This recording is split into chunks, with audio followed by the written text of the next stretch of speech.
Indinonzi Beauty Love, ndabuda muno muHarare. Testimony yangu yakamira yakadai. Ndakandiri pabasa pandaiva. Ndakawanawo mafruit soldiers amuri kutaura nezvawaya. Ndakasingatozivi nezvepanapa. Vakandipawo flyer. Saka flyer raiva all night prayer yanga iriko muna November last year. Saka ndakasara ndakuriverenga vatoenda. Ndakazoona kuti prophet avaregai ndimbovateera ndiende ndoona kuti zvii zvinomboitwa ikoko. Saka regai ndifare ndichitenda prophet Tifred namama mutibatsirewo mese kutenda muzita raJesu Kristu, amen. Saka ndakati ndauya kunoku prophet vakandiallocatawo. Regai timboprinda mari mbichana. Makadii mama? Tosimba makadiniwo prophet? Mabva kupi? Ndabva kuFidelity. Fidelity Printers. Yes. Ikoko ndokunoprindwa mari.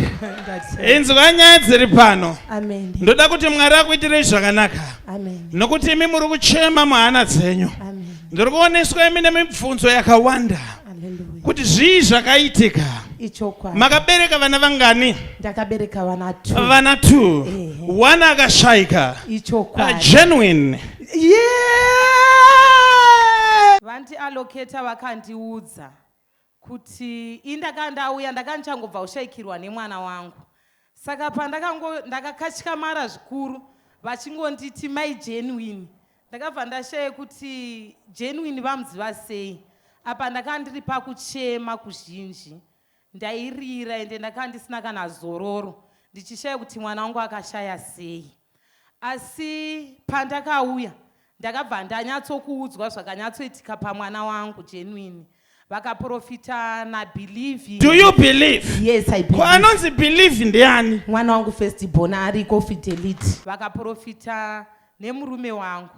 Saka ndakanyatsogutsikana kuti ichokwadi muprofita ari kushandiswa naMwari mukati muupenyu hwangu nefirst time yandakasvika pano. Kana mauya pano mama, isu tinokuzivisai zvakaitika. Chindiudza zviri kuitika nezvichaitika. Hamubve pano musina mhinduro imi. Amen. Izvozvi ndiri kuoneswa imi mabva kuSouth Africa ndazvinzwa. Ichokwadi. Nekuti kuSouth Africa ndokwamakanga muri. Imimi ndiri kunzi naJehovha. Muri monyari kupi izvozvi? South Africa. In South Africa. Yes. Ndiri kunzwa kufara, ndichinzwa kutenda Mwari zvikuru. Nekuti zvinhu zvangu zvese kubva pandakatanga kupinda mukati menoimba zviri kuendeka, zviri kufamba. Ndakandiri munhu akanga achitotarisirwawo pasi. Ndakandiri munhu aitotarisirwawo pasi ende ndine kushungurudzika kuzhinji. Asi Mwari vakandiwanira nyasha kuburikidza naProphet Tifred namama neGood Mercy and Mercy Ministry.